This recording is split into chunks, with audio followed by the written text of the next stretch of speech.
Hey, y'all. As a growing family, my husband and I love game night, especially when it's Wayfair edition. Let's do it. You gotta name as many Wayfair furniture and decor categories as you can. Ready? Go. Sofas, bar stools, beds, ottomans, outdoor seating, bookshelves, kitchen tables, garden sheds, mid-century modern lamps. Time. Nice. You got 9 out of a lot. Not too bad. Keep practicing by visiting Wayfair.com, where you can shop every style for every home. Wayfair, every style, every home. You're listening to Kempire here on the Kempire Radio Network. All right. I thought I was frozen for a second, y'all. Happy Friday. Happy Friday, everyone.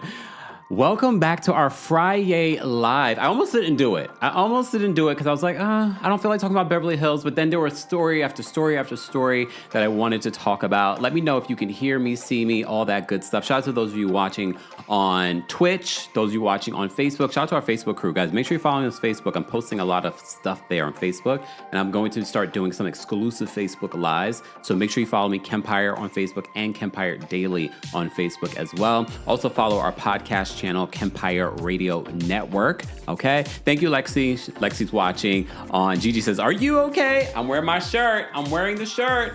Go get your merch, y'all. The Are You Okay merch has been a hit. And if you haven't gotten your coffee cups, the coffee cups are there, the travel mugs, all that stuff are now available. Head on over to houseofkempire.com or TheKempire.com and click the shop button. Shout out to those of you that have gotten your merch.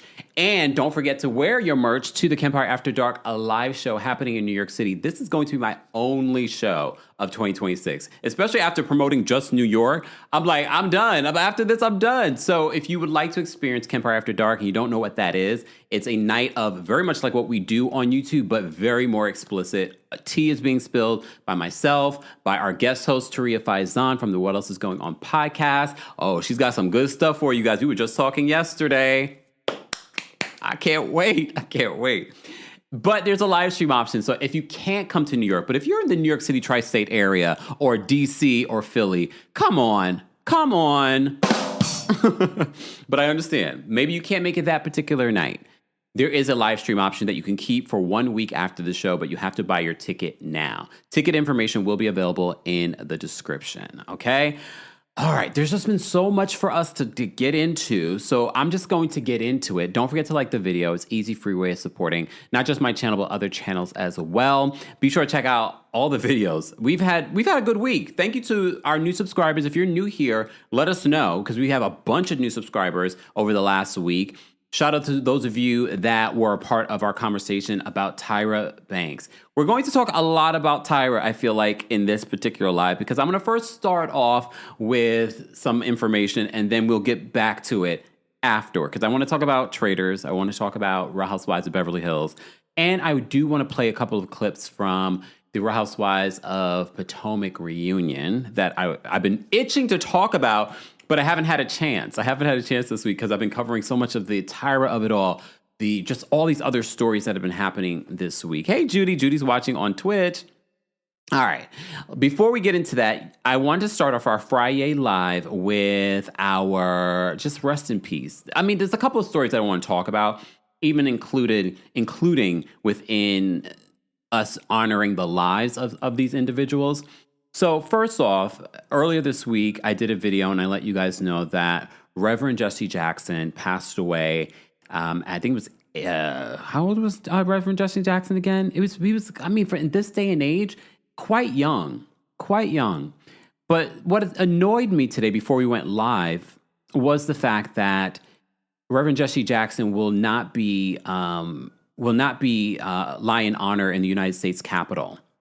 And you know, sometimes you forget, especially it's Black History Month, we shouldn't forget how influential Reverend Jesse Jackson has been to our political system. 84, thank you so much, guys. I couldn't remember. He was 84 years old. But in this day and age, 84 is just, you know. But he did struggle in the last few years in regards to his health. But if you really look at, he was, first of all, two-time presidential candidate.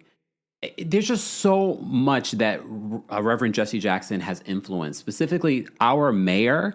Some of our mayor's ideas, populist ideas, it started with a Jesse Jackson. So he's been so influential to people in general. I just saw a video the other day where they were talking about he was a hostage negotiator, that so often people do not talk about that aspect of his work over the years. As you know, civil rights leader. He was there when Dr. Martin Luther King Jr. passed away. So he's just so influential. So today's news about him not being held in state at the state capitol, I'm not surprised. They will do anything for us to get upset and mad. I don't even care. I don't even care. But we get it. Why people do care is because that is the highest honor for someone that has devoted so much of their time and lives to civil rights, to equality, not just for Black people, but for all. So CNN wrote this. It said House Speaker Mike Johnson has denied a request for the late Reverend Jesse Jackson Sr. to lie in honor at the United States Capitol, citing past precedent over how the deaths of other high-profile figures were handled, according to sources familiar with the matter. Are they talking about Charlie Kirk? Because you know they wanted that too for Charlie Kirk. Do you see why Black people always say we have to do 10 times as much to get just the minimum? You can't compare a Charlie Kirk to a Jesse Jackson. The disrespect. Are you okay? You're not. You're not. Because that's exactly what they're not going to say it outright, but that's what that is. It's because that they wanted to do that for Charlie Kirk. Really? Exactly, Coca. Imagine you comparing the two.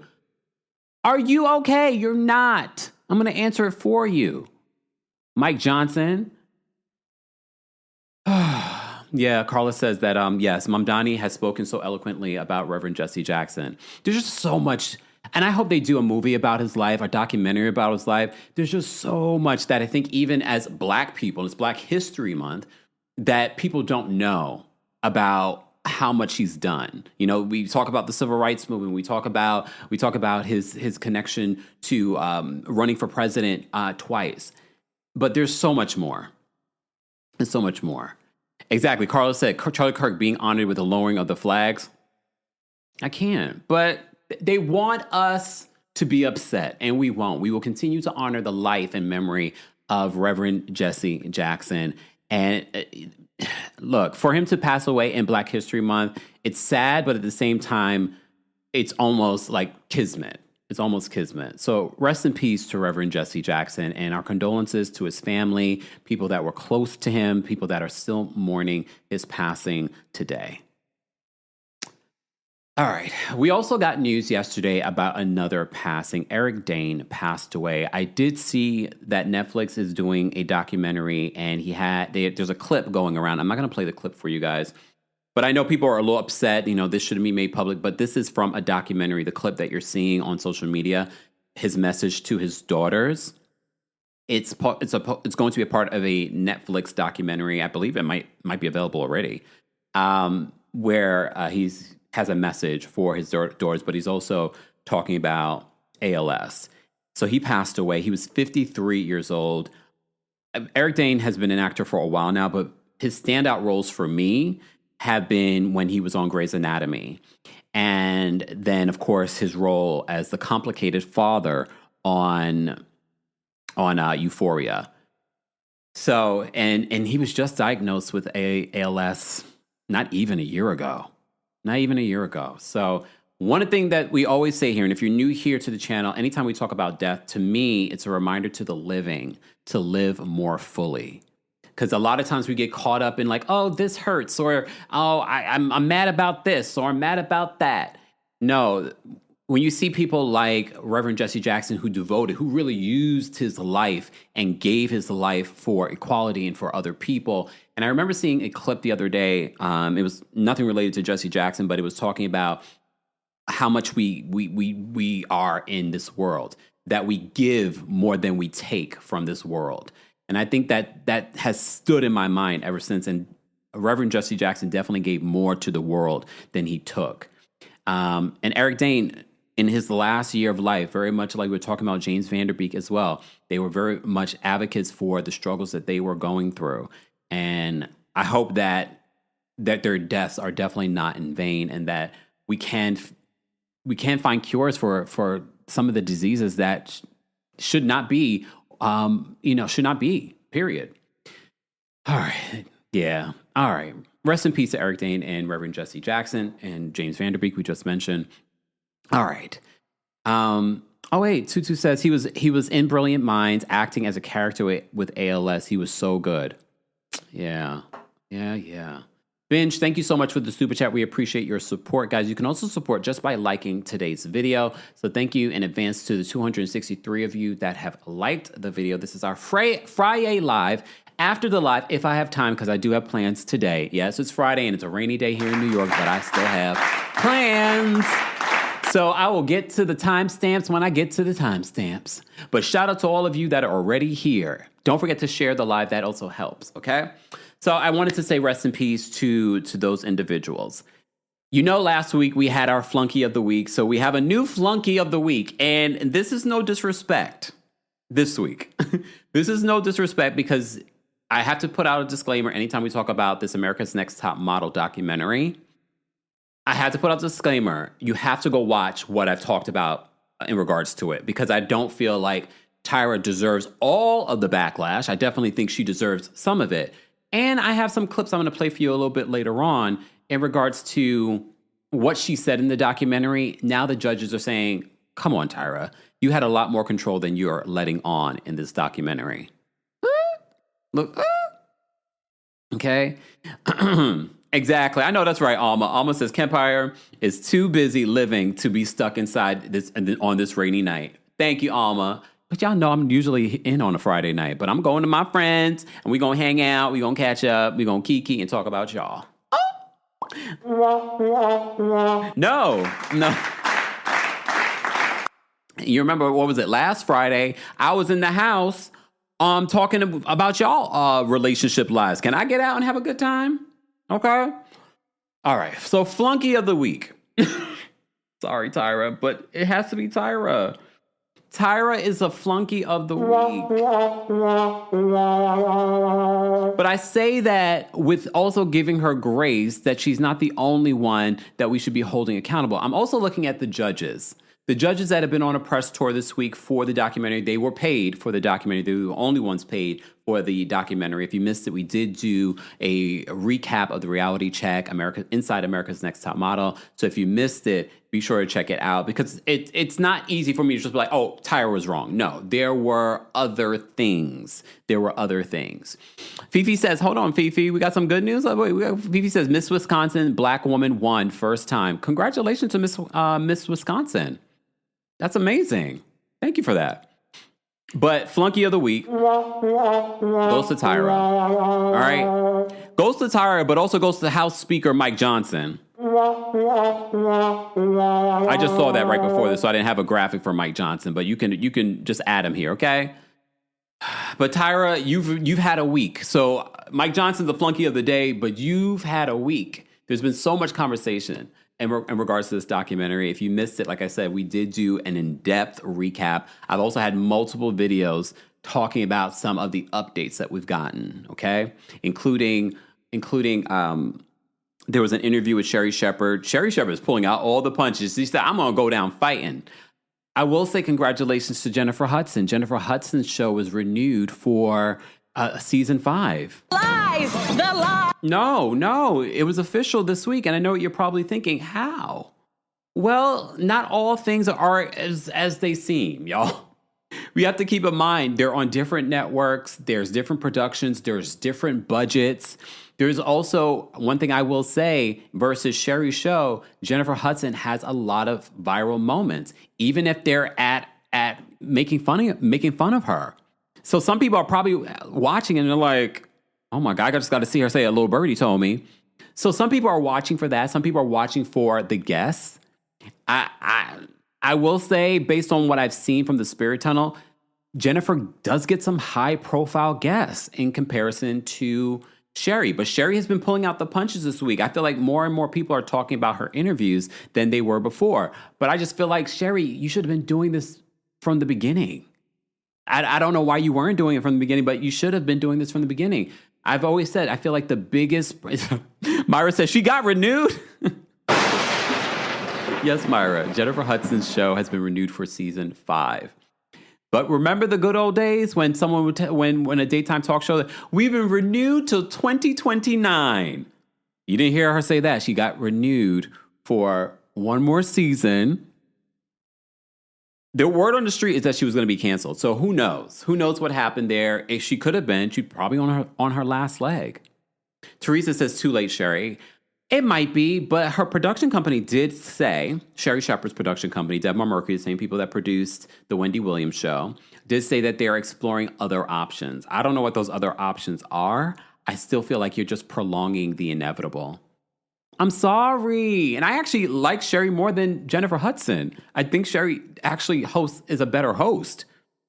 But here Jennifer Hudson is.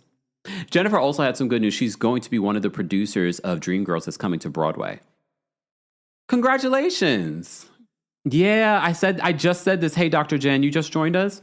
Now you mentioned her guests are more top tier than Sherry. What do you mean now? I mean, it's true. I just had the thought. I just had the thought, Dr. Jen. They are. She definitely has a lot more top tier A-list guests. And it could be because she's in LA. It could be that. All right. Anyway, let's move on.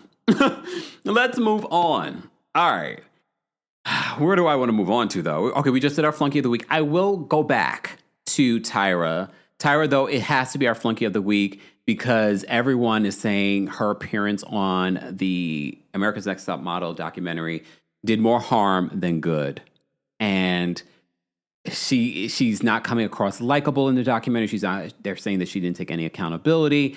I've talked about this already, though, and I'm going to talk about it again a little bit later on when we talk about Jay Manuel and the interviews that they've been doing. I did love the good news that Miss J is able to get out of his wheelchair and is able to take steps now on his own. Remember, the documentary was done a year ago.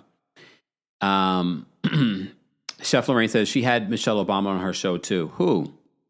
Both of them, right? Both Sherry and Jennifer Hudson. But it's not just that. There are other elements to Jennifer Hudson. She's had the viral moments from the singing, viral moments from being a bad interviewer, the spirit tunnel. So she has more social media viral moments than Sherry, and also better guests. When I say better guests, I'm not going to say better guests. Better might not be the word, but more A-list guests, more people that are going to get the eyeballs on the show than Sherry. And I already told you, if you missed our daytime talk conversation when the news broke about Sherry's show and Kelly Clarkson, I told you that one of the downfalls that I think Debmar Mercury did was it didn't feel like a different show. It felt like, okay, Wendy Williams' show ended, and then we got the Sherry Shepherd show, but we're still bringing the same guests, the same energy, the same experts. The same. It was like everything was the same, so it really didn't feel like Sherry's show. And they did make an effort to make it her own. It just never landed. Okay? Angel says, Kemp, are you going to watch Jay and Nigel on Sherry? I mean, at this particular point, they've released so many clips. Do we even need to? I don't know why they're doing that. They're desperate. Look, how long is this interview? Because they've released so many clips from her interview with the judges.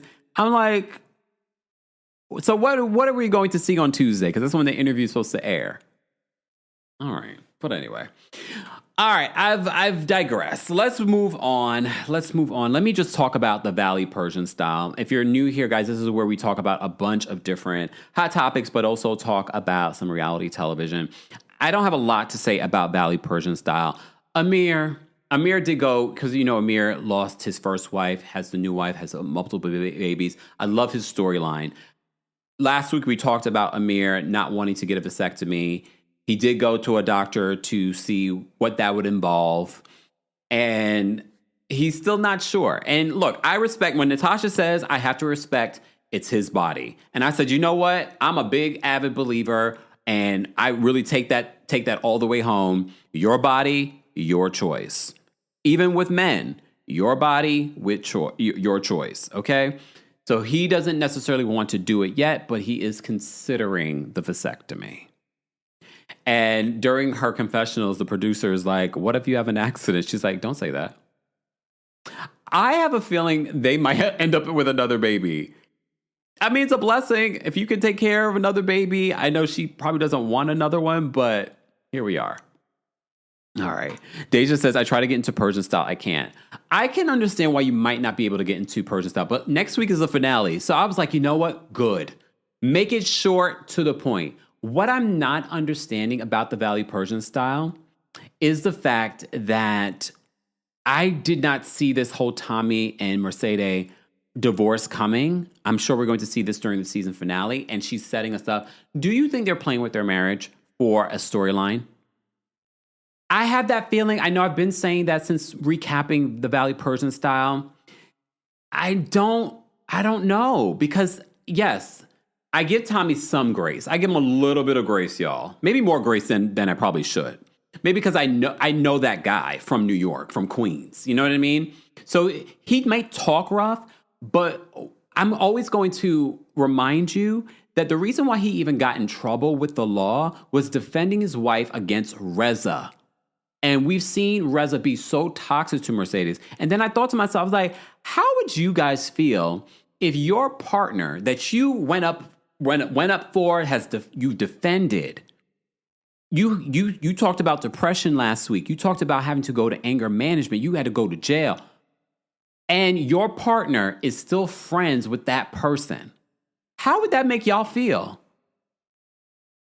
So I'm thinking to myself, I'm like, I want to give you some grace, Mercedes, that we don't know the ins and outs of your relationship with Tommy.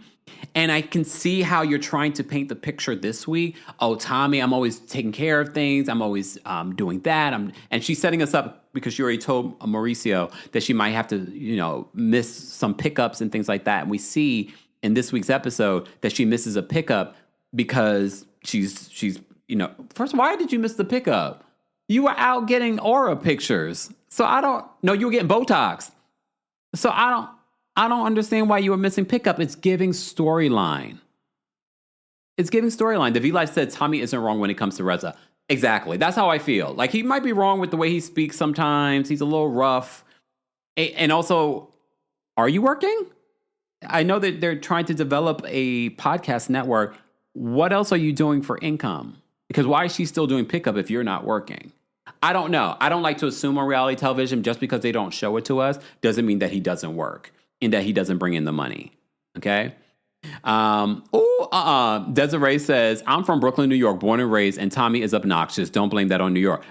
No, I'm not blaming it on New York. What I'm saying is I get that personality, and I feel like there are some New Yorkers, when you're not in New York, people find the way that you speak to be rough. You know what I mean?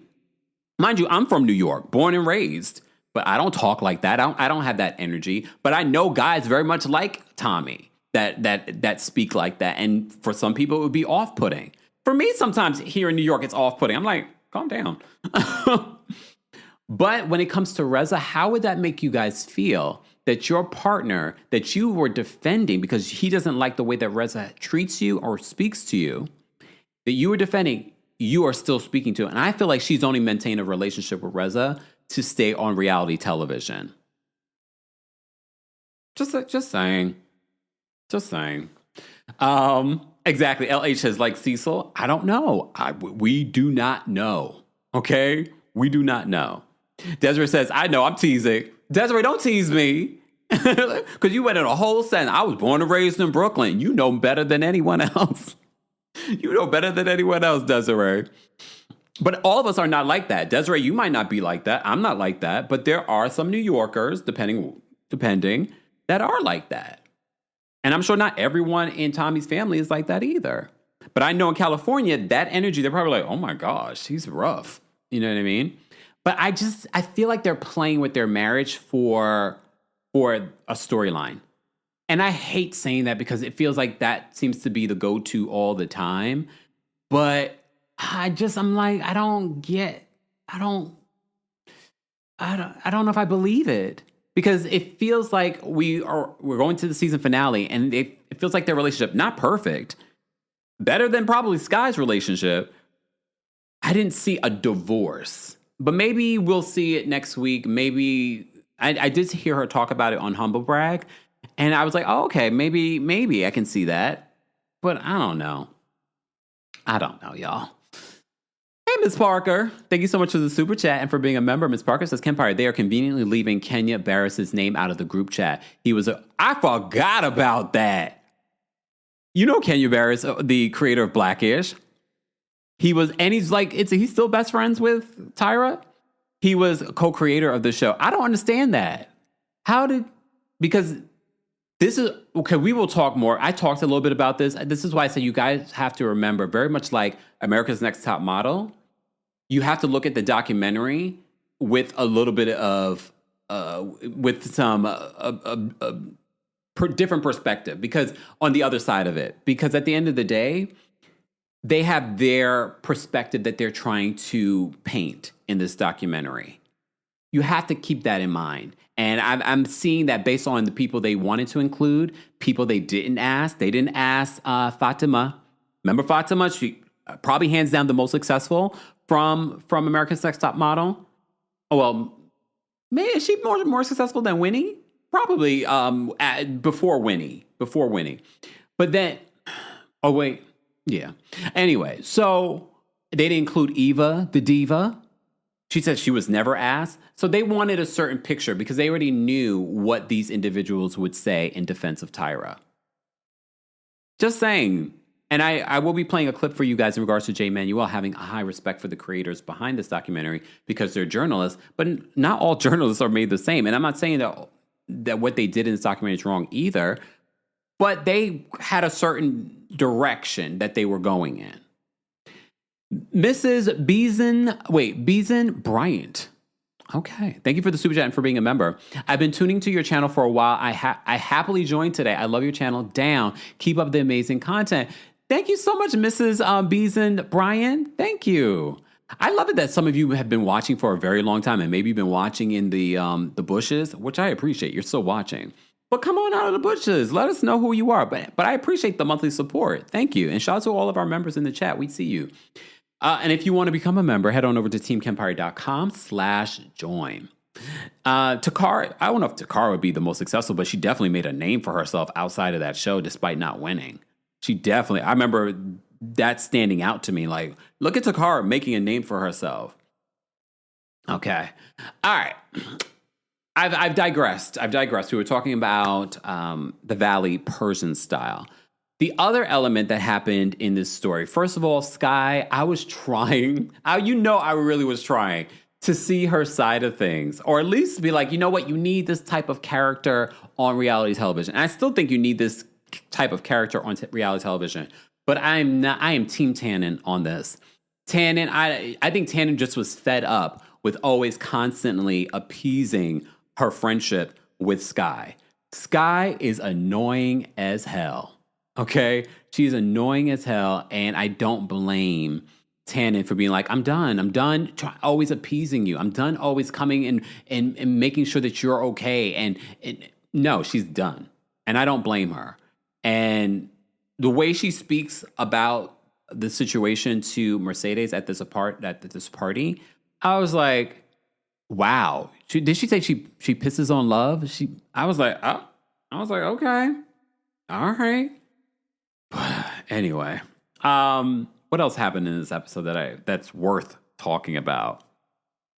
No, nothing. I mean, Gigi ended up going to this party. Remember this function, this open house that was happening was at Gigi's sister's house. And she's like, I'm going because, if I don't go, my father will be upset with me. My sister will be upset with me. Mercedes will be upset with me. Girl, you went because you were filming a scene. You are not trying to miss out on a scene. You know what I thought to myself about the Valley Persian style?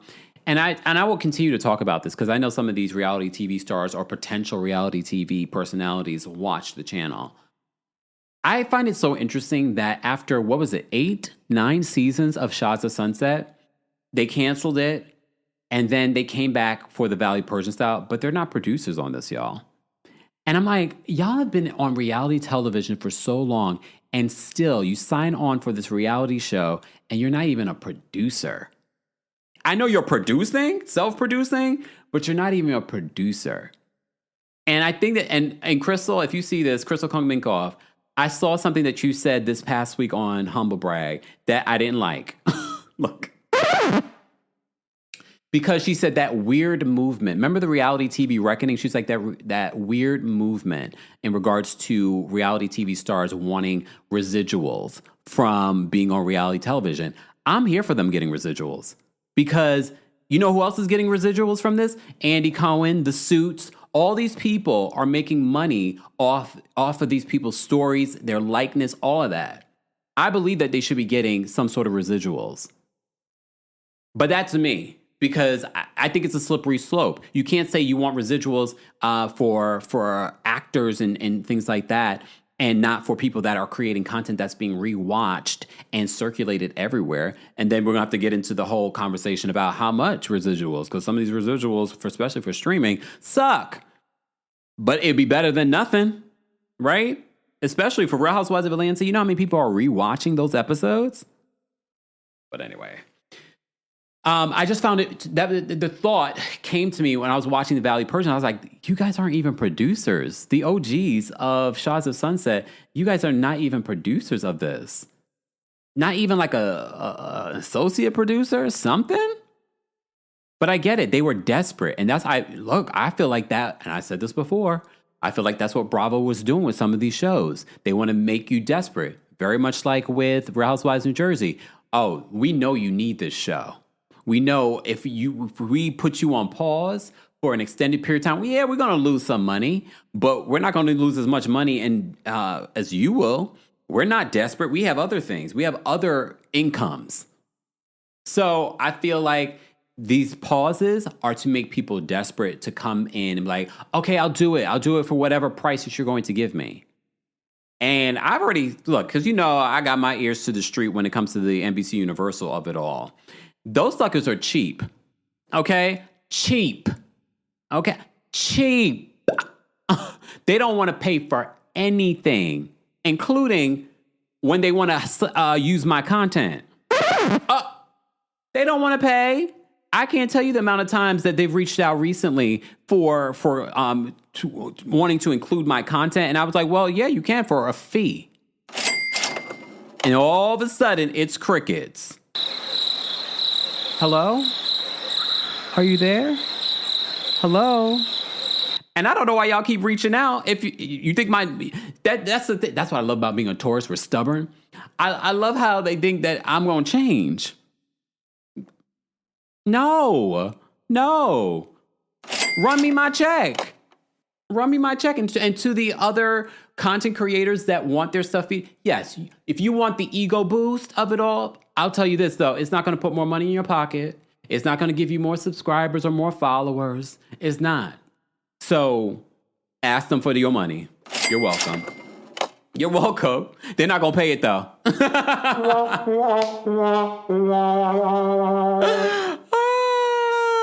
Just saying. Anyway, I've digressed.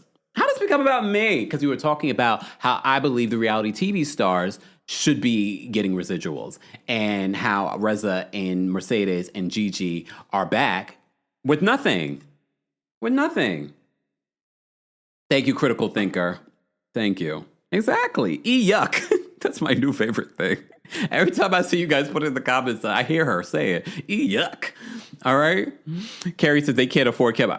Apparently they can't afford anything. It's sad over there. Look, sad over there. All right, let me move on. All right, let's move on from the Valley Persian style.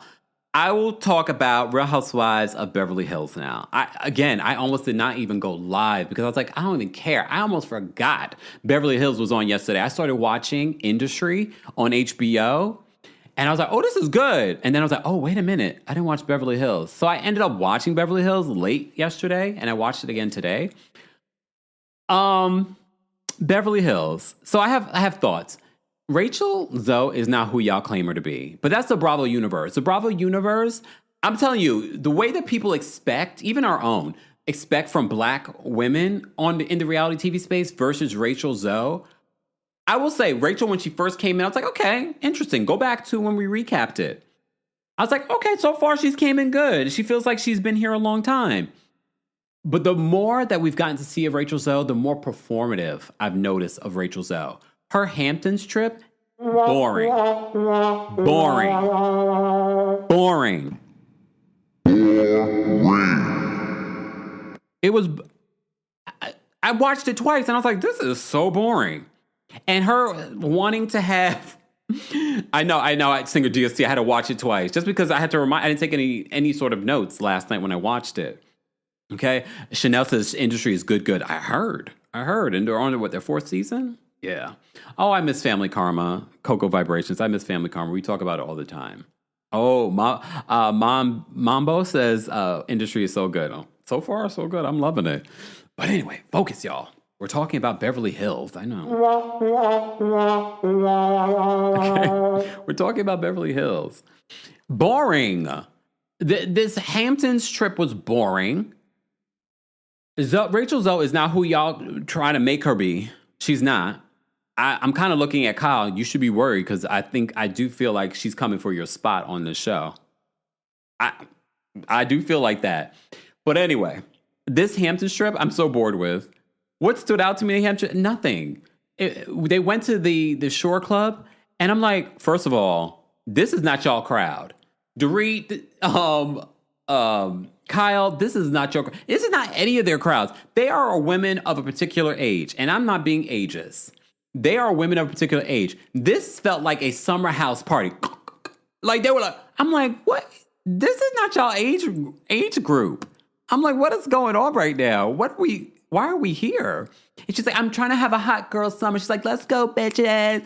And I'm like, I cringe at her really trying to be like that girl, and she's not that girl. And look, I'm never going to take away from Rachel Zoe, her reality TV experience, her styling experience. She's got multiple brands and licenses. She is that girl when it comes to business. But I have seen, and I've said this last week, I said it the previous week, I'm seeing some performative behavior. When she found out Erica and her $25 million lawsuit, it's like, oh, God, I was scrolling. And then I was like, oh, my God, Erica's in this. I have to text her. I just got to make sure she's okay. And I was like, you are so performative right now. I got to text her just to make sure. I just got to make sure she's okay. I'm like, can we have a conversation, though, y'all? I liked Erica Jane this week. I liked when she sat down with Amanda. Amanda opened up about being in a cult. Apparently this happened back in 2008. She was a part of the cult for like a year. I'm always looking at someone that was in a cult with a side eye just a little bit, especially when they get out of the cult, because some of that brainwashing is still there. And it reminds me, I think it was not the NXIVM group, that cult led by the Asian man. And what's his name? It was the dance cult. Remember that when the dancers, all of them? It reminded me of that because one of the people that were a lead in that cult ended up leaving, and I heard that he started another cult. So I always feel like the brainwashing from a cult is always with you. So now she has her own little like following, Amanda. Amanda is a mess, y'all. Y'all, I'm going to clip this and add this to the soundboard because I said this is too good. This is too good, Amanda. I am keeping... where did it go? Is this it? Hold on. Oh, yeah. And she outsourced her financial well-being to a man, and it didn't go well. Because I'm young and successful and I'm not financially dependent on a man, and she outsourced her financial well-being to a man, and it didn't go well. Yes, the Shen Yun, the TikTok cult. Yes, yeah. We did a whole recap about that. So if you missed that conversation, go Google Schmoogle it on YouTube. But this moment when Amanda was talking with her husband and her husband alluded that Dorit might be jealous of you. And I was like, wait a second, hold on. And I said, oh, I'm going to clip this. Because I'm young and successful and I'm not financially dependent on a man, and she outsourced her financial well-being to a man, and it didn't go well. She said that with a straight face, y'all. Which went back when she has the conversation and she sits with Erica, which I felt was like that's why I kind of wish that Erica and Garcelle ended up getting along, because I felt like they would have been like fun girls to watch. Like we've seen moments with them. The 7M TikTok cult. Thank you. It has multiple names. Oh, Singer GST said, nah, don't need it to be. I'm gonna add some flavor to her voice and everything in the background. Okay. But I was like, wait, that's a read. And I will say this. What else are they talking about? In all of their scenes, they're constantly talking about Amanda. If we go back to what Amanda said about Dorit, it wasn't that deep. If anything, what she just said about Dorit, this would be something to fight about. Because I'm young and successful and I'm not financially dependent on a man, and she outsourced her financial well-being to a man and it didn't go well. Okay. Right? Exactly. Hey, Theo. Theo says that's Amanda's version of Lisa Barlow's rant on Zen. But she has that little thing about her, like her flat, like affect, her face, her eyes are sort of like dead inside. OMG, Steph says Bose is coming off as a hater. Bose had a moment with her daughter. How did you guys feel about her Bose talking with her daughter about the egg situation? I don't think, and I'm not a doctor, I'm just basing this off of what Dr. Jackie said about Quad. I'm not a doctor, but I don't feel like they should try again. You only were able to get 2 viable eggs, and that's not even enough. According to Dr. Jackie Walters from Married to Medicine, ideally they want 6. You weren't even able to do the 4 that Quad was able to do. And they flash back to her saying that she really would like to do this for Keely. And I'm like, but I also kind of get where she's coming from. She doesn't want to use a donor egg. But if you missed it on Monday, we were talking about this. I wish along with these conversations about IVF, we are talking about adoption. Because there are so many people, so many kids that would benefit from what Bose could offer when it comes to a well-being lifestyle. Even her daughter in that moment, she's like, you are such a great mom to me. I would love for you to be able to do that for someone else. Okay. Fine. Look. So also on this week's episode of Real Housewives of Beverly Hills, Denise Richards. So you remember, Denise's reality show has been canceled, but she did film for Beverly Hills to talk about everything that we've been seeing play out in court, including her divorce, the physical abuse. We find out in this week's episode, I was shocked, I don't know about anyone else, that Erica said that she also had to deal with physical abuse. I'm thinking it's the past. She said, no, this was after Tom.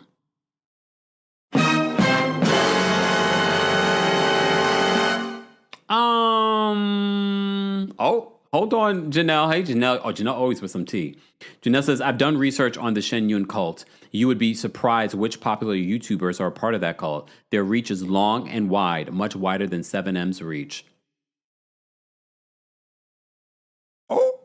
Oh, look. Oh, that's why I say stay in the house, because I'm not trying to get in anybody's cult. Y'all trying to get into my cult. But anyway, so Denise sits down with Sutton. Let me just talk about Sutton. Sutton has had a personality transplant. And I noticed in Bose's confessional, because she also had a scene with Sutton this week, she's like, I like this Sutton. Sutton Brown is much better than Sutton Stracke. We've seen Sutton for how many seasons now? 5 seasons? 6 seasons? We know who the real Sutton is. The audience knows who the real Sutton is. This group of women knows who the real Sutton is. The Sutton that we're getting this season is not the real Sutton. Please understand. So they're trying to act as if, and I strongly believe production, because all of you said, oh, Sutton's going to get it next season. They're going to come for Sutton. Everyone knew that that's what they were probably going to do. I think production came in. I think they sat down with Kyle, like, we're not going to go after Sutton this season. I need you guys to be easy with Sutton this season. They are all playing it soft with Sutton. Even at one particular point in Boring Hamptons, Dorit, after hearing about Sutton defend her to Amanda, Dorit is like, Sutton and I are in such a good place. I feel like Sutton's really a friend. Lies you tell, Sutton hasn't liked you from go. You guys have never gotten along. All of a sudden, you think now, this season, that Sutton, after last season, her calling you a brokey, to your face and to millions of people. Millions of people. Sutton is playing y'all, not playing us. She is playing y'all. We see right through it. The Sutton that we see this season is, first of all, boring.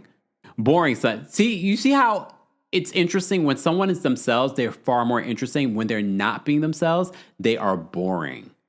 Boring Sutton. But Sutton can't be herself. She can't be herself because if she's herself, they don't like her. And she wants to be liked. How pitiful for you, Sutton. How pitiful. It's very much like the Heather Gay of it all.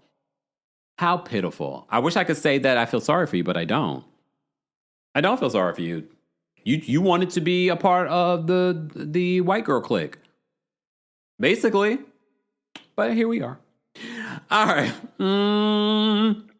Mambo says Sutton's personality transplant will relapse. Of course, you can't be fake like that for season after season. She's going to fake it until the end of this season. Because remember, she only had to do this for 3 months out of the year. Okay? She probably talking all kinds of bad about them now. Jack says all of them are boring. They are. I will say, though, I enjoyed Erica's energy in this episode just because she was being a girl's girl. She was trying with Amanda. I liked the conversation she had with Amanda. She was trying to help Amanda navigate this group. And she's like, tell us about the cult. Then she was also the one spearheading the conversation with Denise. We find out that Erica recently was in a physical abusive relationship. Do y'all think it was the man that was fronting her situation after Tom? Remember that guy from Vegas? Allegedly. That they were saying that she was with. Do you think it was that guy? Didn't I also tell you, I feel like it was strategic of Erica getting with this former Navy SEAL? Didn't I tell you that? I was like, I feel like it's her being strategic. Like she feels like this is the guy that's going to protect me. I don't know, y'all. It's all coming together in my mind. And so that's why she's with this new guy. I feel like this guy is like her protection. Gloria, no, I'm not. Just because I don't talk about Kelly Dodd. I don't really care to talk about Kelly Dodd, but I know of the situation. And plus I don't have all the receipts in front of me to go through it, but I'm not going to talk about it. But I do know about it, Gloria. I do know about it. And of course, we're on the side of the doctor, right? Come on. We're not aligning ourselves with, people like Kelly Dodd, right? Come on now. But I have been seeing it. I've definitely been seeing it. But anyway, so I have to say I enjoyed Erica this week. Denise talks about the abuse that she was dealing with. Denise did confirm that she did get a facelift, that she also got her breast done. She said that Aaron hit her when she had just had surgery. Jack, I did think, I was like, is it Armie Hammer? But she seemed to be into that. Because remember, Armie Hammer was like her neighbor or something like that. I don't know. Here you go, Kristen. Kristen, well, you want to fight, don't you? Like, is this pre-recorded? I know you know it's not pre-recorded. You think I'm going to go off on you, but it's not. But anyway, I digress. So that was Beverly Hills. I know, you're probably, okay, let me see. Is there anything in my notes that I wanted to talk about? No. There's nothing. There was nothing. I talked about every single thing. This is such a lackluster season. I'm glad they included Denise. I think they felt like they had to include Denise. They felt like they probably needed it for the season. Just saying. If you are like Armie Hammer, is that curable? And for those that don't know Armie Hammer, just Google it. I'm not going to even say it because I don't know if I can talk about it. Google it. Is that curable? Because I know he's saying that he's in a better place. Let that be a black person talking about they eating people. Wait. Let that be a black person. We would never work again in Hollywood, okay? But he also comes from like a well-to-do family, right? Anyway, we've digressed. Let me move on. Let me talk about Traitors. Guys, if you're just joining us, this is our opportunity. Yeah, look, Traitors. Let's talk about Traitors. Michael Rappaport. I can't. I already know who or what won. Look, who or what or whom won Traitors. Okay. But if you saw this week's episode, I think you probably already kind of have an idea. Look, I'm sure this week, not they got the last brown girl out this week. Let me, okay, have you guys left? Look, for those that didn't want spoilers, I'll give you guys a moment. I think I already said too much. I will say this. I almost completely forgot that there was a new episode of Traitors last night, too. I was like, oh, wait a minute. I got to watch Traitors. Job Bless Me says, yuck. Love it. All right. Mandy says, if it's Rob, wink twice. No, I'm not going to tell y'all nothing. But don't be surprised. There was some foreshadowing of the results in this week's episode. I'm just going to say that. I don't even think people care at this point. I don't think you care if Tyra and Johnny win it. I don't think if you care if Maura wins it. I think everyone's just like, I don't care anymore. Because the way that Tyra turned on Natalie this week, and I get it, the way that the game is played, we know who the traitors are. So a lot of times we're looking at this like, you guys are idiots. But the way that this game is played by these faithfuls, I'm like, y'all are less than smart.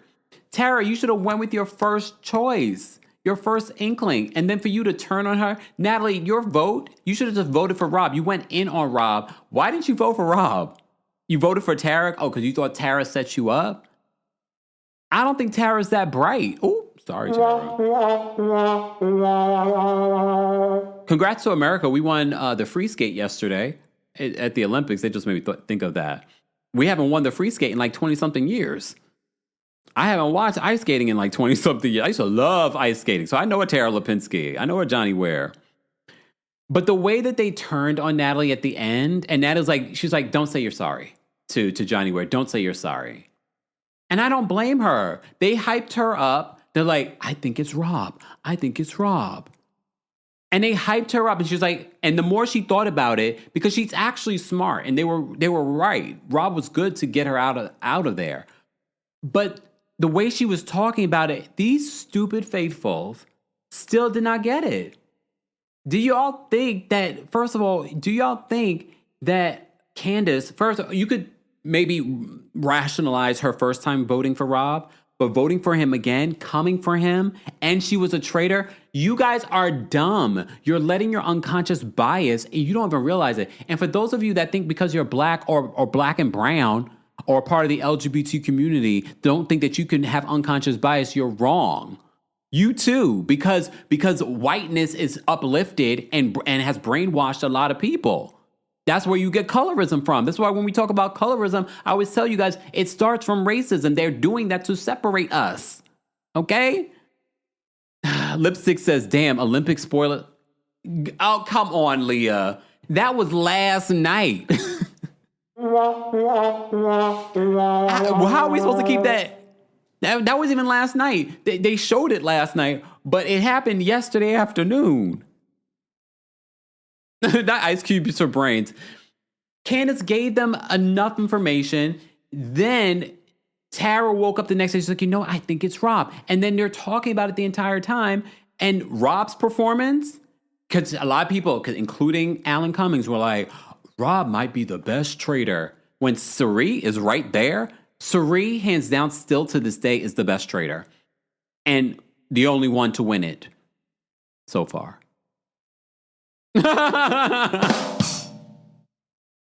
Excuse me?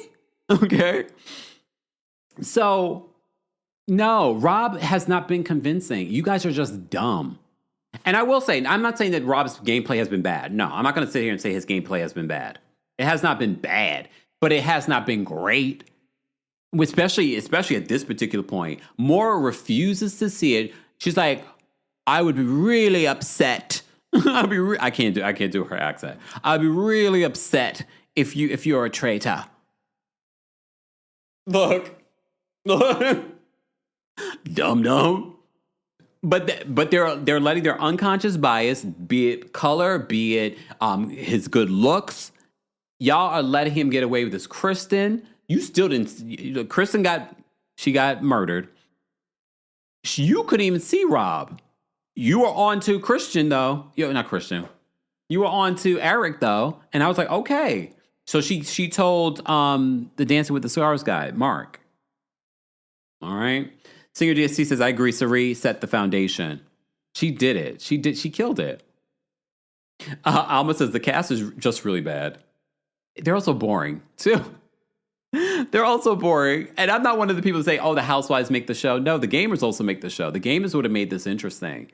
Watching Natalie even play at the end was like, okay, Natalie, they should have got rid of you a long time ago, but she gave them a lot of information. They all should have been looking at Rob at that particular point. And they didn't. Stupid. Exactly. Emerald Archer says, Kristen referred to Rob as that sweet, sweet man at one point when asked why it couldn't be him. I was like, sweet, sweet where? Exactly. Sweet, sweet man? Excuse me? Madam, this is a game. He's supposed to have that aura. But no one sees him as a traitor, even when it's being put out there. Pageant Mommy says, exactly. Candace voted for him and was a traitor. I mean, it reminds me of the election. It makes me wonder if I would have felt that way in playing this game. Because I know we know who the traitors are, but then part of me would be like, well, Candace was a traitor. She voted for him twice. If Natalie came to me and said that and she was speaking, I was like, I'm going to pay attention to Natalie because Natalie's a gamer. I'm always going to have a high respect for the gamers in this game because they really do play the game. And a lot of times the only reason why they don't make it through this game is because they're voted out. Not because, or voted out or murdered. It's not because they're not good at the game. It's usually the reality TV stars like the housewives and things like that, or the actors and things like that are not good at the game. But here we are. So Kristen was murdered, and then Natalie was banished. The last brown girl was banished. Oh, after Tyra convinced her that it was Rob. And so Natalie's like, I know that's going to be hard for me to even consider, but she considered it. And then she was like, I'm going to pay attention to him. And she did. And she's like, his acting today was off. I feel like his acting has been off. I posted a tweet, and y'all feeling. Shout out to X. Those of you watching on X. I'm not even looking at X right now. Those of you watching on X, hey, y'all. Some of y'all were so upset when I said, I feel like Rob may have been intimidated by Lisa and Candace. Because one thing I noticed is that in the turret, he wasn't as verbose as he is now with Eric. Maybe because Eric came in after him and Eric is not a big personality. And what Candace said, Candace was the one making all the decisions when she was in the turret. She was the one selecting who they would murder that night. She said that before she left. Hey, Maureen. Maureen says, thanks for the recommendation, Cam. Just finished Celebrity Traitors UK last night, and I was clutching my pearls the whole night. It was so good. But wasn't it also funny, Maureen? It was also an easy watch. You can watch Celebrity Traitors UK on Peacock. So for those that are looking for something interesting to watch, because the US version has gotten lackluster since Candace left, that's an option. It's so good. It's so good. And the ending, you're like, I wasn't sure if we were going to have that ending. But here we are. Way of Keith says, Eric seems easily manipulated. Makes sense. Yeah, exactly. But I'm not going to say that Rob has played a bad game. I don't think he's played a bad game. He's made some good decisions that have benefited him. But would those same decisions been as good if he didn't have what he has? Being the color, being, people attracted to him, that kind of thing. All right. Mrs. Beeson Bryant says, I agree. They were definitely painting what they wanted us to see. Eva says she called Jay because she didn't know anything about the documentary, nor was she asked. They could have at least called her and Yaya. Yeah, I don't know if Yaya has spoken out about it. Yaya went on to have an illustrious modeling and acting career after America's Next Top Model. I also like, if you missed it, I did do a video where Eva did an interview with CBS Mornings. I like what she said about the documentary and her perspective on Tyra. Classic Chic, thank you so much for being a member for the Super Chat. Classic Chic says, saw Saw that video from Crystal too. I immediately turned off the podcast. She'll be back on Beverly Hills. Yeah, I didn't like when she said that weird movement, the reality TV reckoning. But there were a lot of Bravo fans that felt that way. And I was just like, okay, y'all, it's a slippery slope. You know, my favorite quote from Dr. King of all time is that an injustice anywhere is a threat to justice everywhere. But fine. But also, you'd have to keep in mind, too, Crystal's coming from a place of she has her own money, her own business. She also has married well. She's not thinking about residuals from reality television. She's like, I already have my money. I already have my lifestyle. I don't need this show. And maybe that's what they need, more of those types of women on the show. But those types of women aren't controllable. Just saying. All right. Where else do I want to go? I'm done talking about Traitors, right? Is there anything else? God, Traitors was not that good. I didn't even pull out my robe, y'all. I didn't even pull out my robe. Y'all, I'm going to show y'all something. Oh, I got a bruise. Look at my bruise. Look, I got cupping. Because I went to the chiropractor, and then I went... the chiropractor's place has a massage therapist there, so she gave me a massage. I had some terrible knots, y'all, in my shoulder and in my neck. Hence why I'm going out tonight and going having a good time. I'm not going out. I'm going to hang out with my friends. I was like, all this tightness. So I'm up here giving you a good show despite sore. I got bruises. Lord have mercy. But anyway, I didn't get beat. Okay.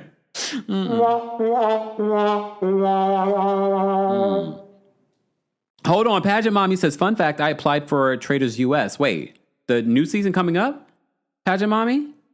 Please. Oh my God, if you make it on there, we are so going to do a sit down. And you're in New York? So going to do a sit down. I'm actually looking forward to the civilian version of Traitors because I feel like that will be easy for us to predict. Not easy for us to predict, but okay. All right. Not zipping it and zooming it. Way of keys. I have literally read that the way I think you were saying it in your head. Exactly. Alma says, Kempire said, blood, sweat, and tears. Lord. All right. Millie says, did I miss the live? No, Millie, we're still here. We're still here for now. I have to get off of here by 5, though. I have to get off here by 5 because I got plans. I got things to do. Okay. All right. Let's move on from there. Hold on, y'all. Let me just double check something. Make sure. All right. Just want to make sure I didn't miss something. All right. Was there anything else that I wanted to talk about? We talked about the Valley. We talked about that. All right. Let's get back to my conversation. The flunky of the week, Tyra Banks. Well, I'm sorry, Tyra. I hate to say that, but you are. You're the flunky of the week. Everyone's talking about you. So there were... Before we get to Tyra, I almost forgot. Real Housewives of Potomac. I wanted to talk about some of the clips that came out this week. I've been itching to talk about them. So let's talk about them, and then we'll talk about Tyra and her being a flunky of the week. All right, so let me play for you a couple of clips from the Real Housewives of Potomac reunion. And we're going to play this under fair use, so I'm going to stop and go, so bear with me, okay? And I do. So remember how it ended. They ended with a back and forth between Dr. Wendy Asefo and Ashley Darby, and her saying to Ashley, you don't have any accomplishments. She was like, I only have one social security number. And I told you, just because they ended it that way where it seemed as if Wendy didn't say anything, she definitely said something. Social security number, I know that. And I do that's too. An accomplishment. And that, I do too. Okay, well, you're 6'7". I hate when people do the 6'7", like especially if you're an adult doing the 6'7" thing. I hate when people do that. And what document does it say I have others? Not them flashing to the article from The Blast talking about Wendy and her 67 credit cards. 6'7". It never said that. That's 6'7". It never said that. That's what it says online. It never said that. And so if you had accomplishments, you would... I have to give it to Stacey. She stays with a very solemn face when it comes to this. They are riding for each other during this reunion. I'm assuming that you don't accept that.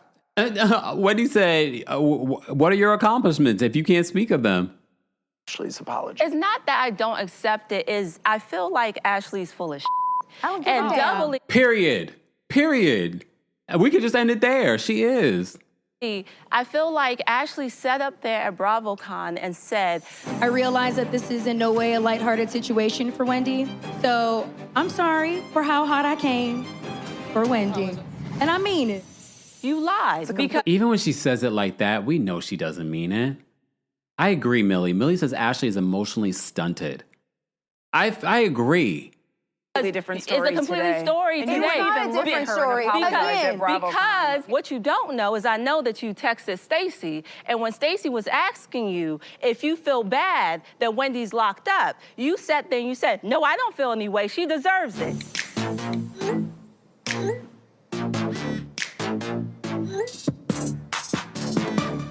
So in the text message that they're showing, these are not real text messages. I don't know if this is verbatim. This is production showing this. Stacey sends a text to Ashley. I legit had nightmares last night. Are you as upset? Ashley allegedly responds, yes and no. Of course, personally for her beautiful children. Then she says, but she has been very condescending to many of us. So you've been holding a grudge against Dr. Wendy since her first season there. Because we would have never thought. I think we all were kind of shocked at the reaction from Ashley a little bit because we were like, you guys don't have an issue. So what's the issue? So you can lie if you want to. First of all, but the receipts in the moment say that I something made the different. joke, it was when your devilish grin mugshot came out. That's what I thought. So she's trying to justify what she did after Wendy's arrest and the mugshot came out. She's trying to justify her reaction because she saw the mugshot, and the mugshot, she seemed like she was smiling. Okay. I texted you, Ashley, and I said I could not sleep got caught up because I was so worried about Wendy. And you were like, well, I mean, she gets what she deserves. I'm not losing sleep over Wendy doing something that she potentially did. Stand in that. I apologize for what I said that could have hurt your children. My kids don't know your ass. They don't want nothing from you. That. I'm sure they saw what I said. They don't want nothing from you. They don't know who the hell you are. They've met They don't know who the hell you are. Okay, I want to move on. Can I say something, Andy? I need to do a little circle back real quick. For the weather enthusiasts in the chat, please save it. Like, we don't need a weather update. Okay, let's just take today as today. Thank you. Quick. A lot of people in this group, they call me messy, that I'm, starting all this shit. What I have realized is that the dynamic of this group is just different. What do you think has changed so much in the group now than before? Previously, Karen would go tit for tat with me, and we had tougher skin back in the day. Ashley, clanky clank, clanky clank. Really? The bar of soap? Yeah. You might want to help your husband. You're a broken whore from Hampton University, and that's why we went to Sing Sing. What the Sing Sing? I'll just tell your truth. Your whole truth. And nothing but it. Your whole truth. I want this. Your drunk truth. Not your drunk truth. Your cheating truth. Your cheating truth. So if this was said back in 2021, it makes me wonder what else. So all the things that we've known about, or they've said about Karen, are we to believe that those were true? And your broke truth. Not broke truth. Is Karen having money problems?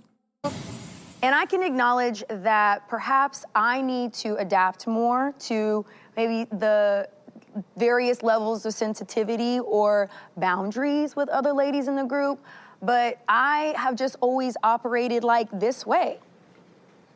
I've always operated this way.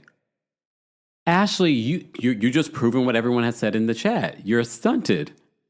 Like the chin check of it all, the catfish of it all, the eviction of it all. Because we're talking about 10 years later. Like, girl, you have not evolved? It would have the honesty of it all. We would have just rolled off. Like, it wouldn't have been a big deal. Examples that you can use, Giselle. I get to be me. I'm a black woman. Black women aren't a monolith. I get to feel how I want to. That's the end of it. There are other examples you can use. You don't have to pinpoint me like you like to do. Those are examples of this season. There's other examples. Okay. Is there anything you would do differently if given the chance? I would have shown my funner, more bubbly side, and I regret that didn't happen. Do you believe that an Angel has a more fun, bubbly side? I don't know if I believe that, but okay, fine. All right. Well said. Okay, I want to move on. After finally, and I do mean finally, getting divorced, Ashley Darby entered her first annual second bloom. Whatever that means, one thing is for sure. Andy said whatever that means. This shady flower always found time to be messy. Watch this. Jessica, We're gonna skip through that. and a trip to baby still somewhere. If your tongue's in, appreciate Well, Ashley, okay. Amber from South Africa. Ashley, did you really get $20 million from Michael Darby? One thing I have learned on this platform is I will never, ever, ever tell anybody how much money I have or have gotten from my marriage. If y'all believe that Ashley Darby, after a couple of reunions ago, talking about that she might end up with nothing from their divorce, now for all of us to believe that she got $20 million in her divorce, girl. And I get it why she's not going to confirm or deny it, because it's far better for everyone to think that she got millions of dollars. She didn't. Okay, she got that house, which was probably like almost $2 million. Fine, I think that's fantastic. I was Kempire skipping the whole segment just because y'all didn't need to hear. Y'all saw what the season was when it comes to Ashley. I just said let's get to the brunt of the situation. Exactly. Archie says Ashley didn't get $20 million. First of all, the internet says that Michael Darby's worth $20 million. I don't know if I believe that, especially when we know about the property he owns in Africa. Maybe according to the United States, how much he owns, but I also don't believe that she got any $1 million payout. If anything, the $1 million payout that Ashley got was from the house. I think she gets some child support. She ain't getting no $20 million. But if you believe that, I've got a bridge to sell you from Pam Oliver LLC. Okay. How's co-parenting going? Very good. Really? Yeah. I feel It's like that improved answer drastically. changes. Yeah. It does, but it's been But it's in a good consistently moment. really good. Yeah. Okay. Oh, good. We talked about your ex-situationship, Josh. Yes. Where are you two these days? Josh and I, we hang out quite a bit. Oh, you do? We do. Okay. You're dating Josh. I am dating She Josh. said that she was You dating broke up with this man on camera. You humiliated him. I did not humiliate him. Yes, she did, because we talked about it. I was like, damn, Josh, that was a humiliation. Humiliated that I told him my Your natural reaction. So now everything's good. That's what you did. Stacey, I broke up with him the night before. I broke up. She broke up with him the night before. Pay attention to this part, because I've replayed it multiple times, because I'm like, wait a minute. Broke up with him the night before. I broke up with him the night before. Put your hand down. Hold on. We sat in the car and I broke up with Josh 2 nights before. He She had broke up with him 2 nights before. asked me to get back together the next day. The following day was when we filmed the scene. Yeah. Okay. When the cameras were down. My feelings were still the same, and Josh wanted to go out. I said it has to be on camera. So Josh wanted to hang out with her again. She said it has to be on camera. What? Y'all don't think that's weird? Y'all don't think that's weird? She needed Josh this season. She used Josh. She used Josh for a storyline this season, and she's like, it has to be on camera. Why does it have to be on camera? Also, so she could break up with him on camera and humiliate him on camera. Okay, this is weird. This is so weird. That is how that situation went. Oh my God. Ashley, something that really got people riled this season was your smooch with Charissa's 27-year-old son, Jackson. Ashley, look who's here. Hi, Jackson. Many fans felt it was inappropriate, and Charisse also spoke out about it publicly. She said it made her feel uncomfortable. Anything else you want to say on the matter? In the moment that I told Charisse, I was ready to deal with it. Like, if she was upset, I was going to apologize for not telling her. But then she said nothing. She laughed it off, but then goes and does a press tour and is saying all this stuff. Where was that energy when I was talking to you to your face? What? I think that's also a weird reaction. Where was that? I think they're all weird. Charisse and how she's handled that situation, and also Ashley. Because it was very clear what you were trying to do then. You were trying to have a moment, you were trying to have a scene, you were trying to trigger her in that moment. What did the other ladies think when they heard Ashley hooked up with Sharice's son? I thought it was terrible. I don't think that's right. Once I see you as a child, no matter how old you are, you'll always be that child to me. That's just how I look at it. Did he make the first move? Of course, yeah. Of course. Yes, I wouldn't do that. I wouldn't do that, but you did it. It was only a kiss? It was only a kiss. At this particular point, we know it was only a kiss.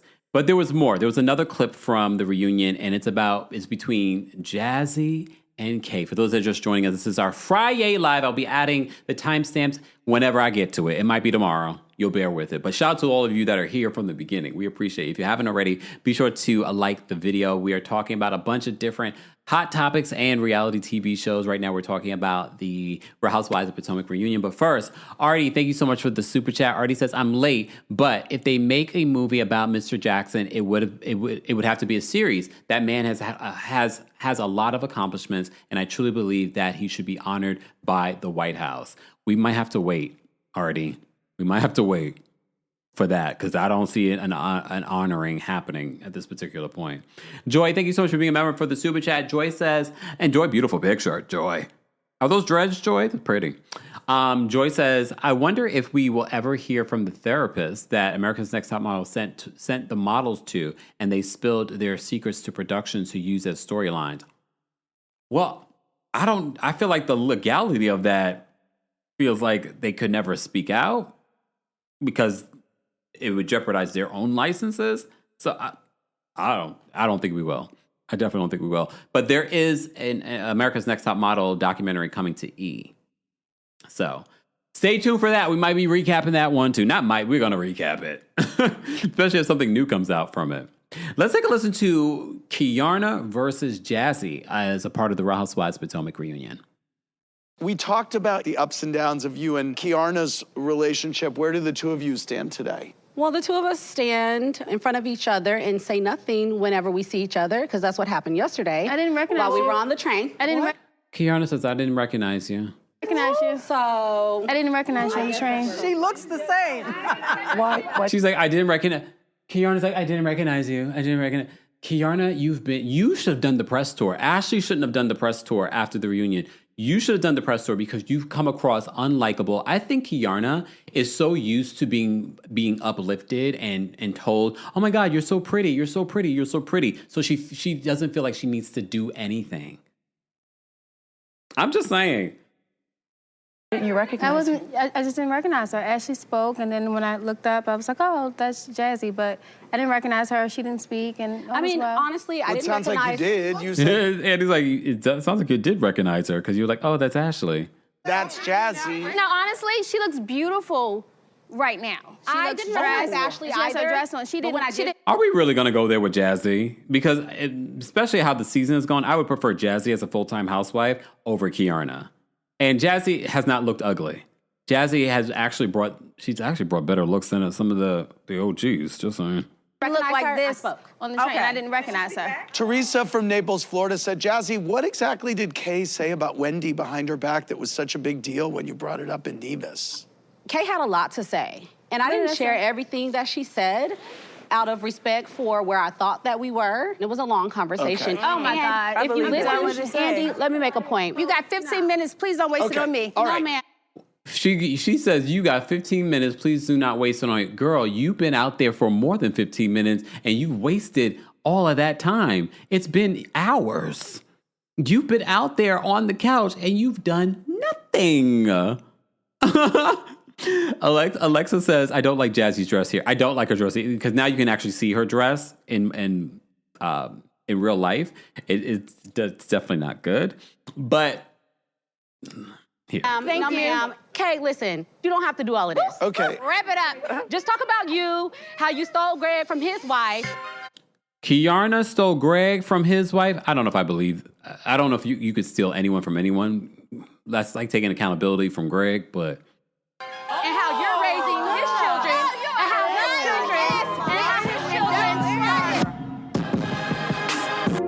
children, Some people said that, well, aren't you raising Darius' kids for the other lady? Just saying. Monique comes out, y'all.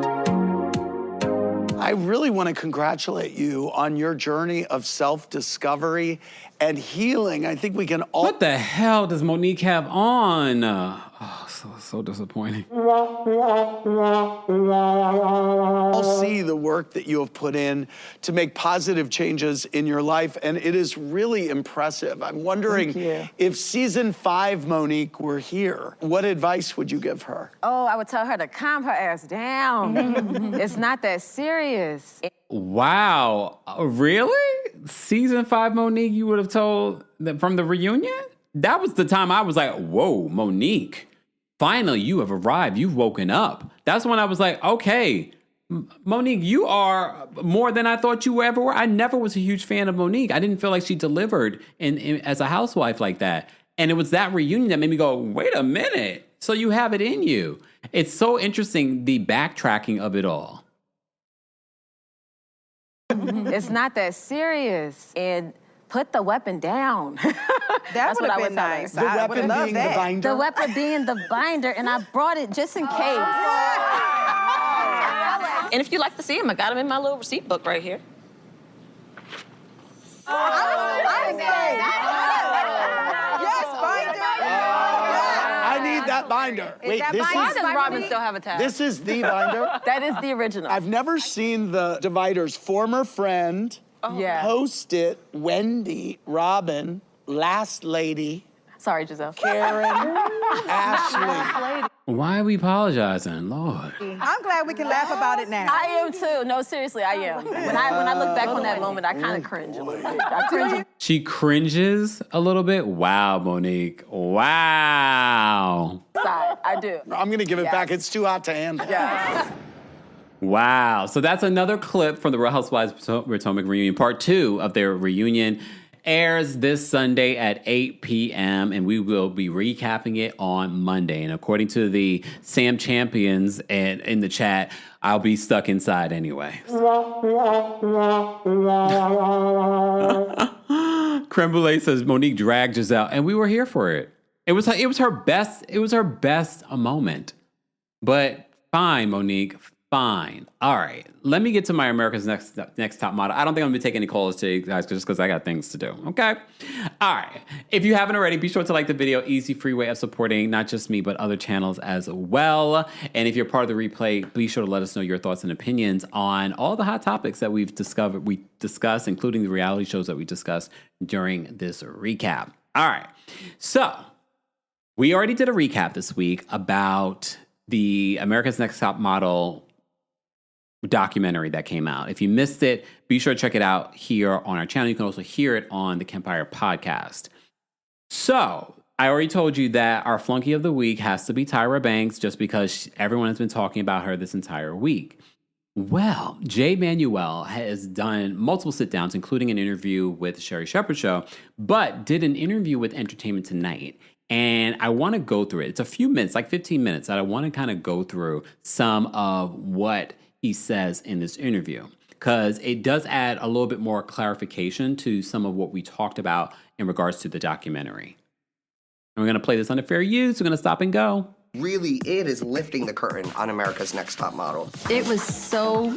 Hold on, let me just speed this up, y'all. That way it doesn't have to be 15 minutes. So for those that are just joining us and you're like, why does it sound that way? Because we sped it up. 10,000 girls turned out for America's Next Top Model. That time in television was just crazy. It can make you or break you. When they first approached you to be a part of this, did you have any reservations or fears, or was it an immediate yes? It was an immediate...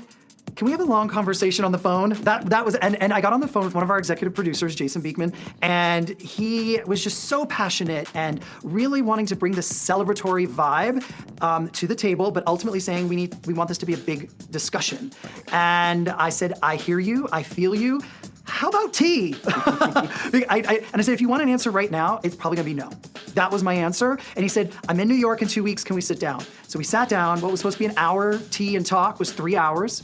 I could really feel his energy. I knew Netflix was very interested at this point, like everything was ripe and ready to go. They needed to know if I was signing on board. And at that time, I said to him, I am going to take a leap of faith because you're the first person that I actually feel wants to have a real discussion. Because in the last 5 years, we were approached probably at least twice a year by major networks or studios saying, we want to do this. And I believe that because if you remember, the reason why the conversation about Tyra and America's Next Top Model being problematic was because people were inside during the pandemic. People were rewatching old episodes of America's Next Top Model. So I'm not surprised that a documentary has been a conversation piece for a while now. Always got this feeling it was going to be a takedown piece. And I don't think that is the right attitude to have. I don't believe in takedown culture. I don't think the show should be taken down. And I don't think Tyra needs to be vilified at all. So that, I finally felt the confidence to step into this. And when Netflix greenlit this right away, Tyra didn't even know about it. I think that's what people don't know, is that Netflix was ready to tell this story with or without her participation. And what was great about that was they assigned the directors, Moore and Daniel, who are known for their journalistic integrity. And I'm a geek, so I was the person who was like, really? This is who's doing it? Because I'm familiar with their work. Yes. In all due respect, though, I'm not a journalist. However, I would think for the journalists that are watching this, please weigh in. If you really want to create a documentary, wouldn't you include people like Eva Marcel to give the other side? Because a lot of people are also saying the documentary doesn't even show the positives that have happened, have come out. They mention it in like part 3, but wouldn't you want to speak to a Yaya? Wouldn't you want to speak to an Eva Marcel? Wouldn't you want to speak to a Fatima? Wouldn't you? Because according to them, they were never contacted. Sorry. And basically, they gave us the space. It felt like a safe space to just really answer questions and express how we felt. And I'm forever grateful for that. In the doc, Tyra, she speaks about the challenges that, the criticism, and she essentially kind of blames the viewers. We kept pushing and we kept creating more and more and more. You guys were demanding it. The viewers wanted more and more and more. Are the viewers... Look, I think there are two things can be true. I think... Yes, the viewers wanted more, very much like when we talk about Bravo reality television. The viewers are always asking, we want richer housewives, we want this, we want that. And some of these housewives would be like, you know what? The fans keep asking for these things, so we feel the pressure to live up to that. So there is some of that there. It's up to production and networks and multiple people that are making these decisions to be like, no, we can't do that. Equally to blame for some of these creative choices that were being made? My honest answer is I believe Tyra believes that statement to be true. When it comes to Tyra taking some form of accountability, genuine accountability around some of the things that went on the show, look, that's up to her. I don't know if she's really ready to go there because in general, Tyra, I know her and I mean this with just so much love and support because I want her to get there. I think she has a hard time really looking at herself. I just wished Tyra had brought... That's one thing that I think we all came to by the end of watching this documentary is that watching Tyra in this documentary, not necessarily that her intentions initially when starting this idea of America's Next Top Model was that she had bad intentions. I don't think she did. But I do think her ego got in the way between the money, the success. I already told you, if you watched our recap, Tyra was trying to transition from just being a model and doing some of the acting stuff. And remember, black actresses, everybody was going for the same roles. They weren't paying a lot. So she had this idea, and then the idea was a huge hit. So she had never probably seen money like that and residuals like that. So I think all of that went to her head. The vulnerable, wounded, woman who has a journey to the table. Because I know that Tyra. I've had long nights, sleepovers, intimate moments. I know that Tyra. I know those stories. However, watching this documentary, I saw television Tyra. I did not get to see the woman that I know. And I do believe that audiences across the world would have been... But the woman that you know, the same woman that after you said you wanted to quit in cycle 8, stopped talking to you? I mean, it seems like that's the woman that you know. Been much more receptive to this woman who has fought the odds in an industry as a black model, a woman who's had her own journey and a lot of pain.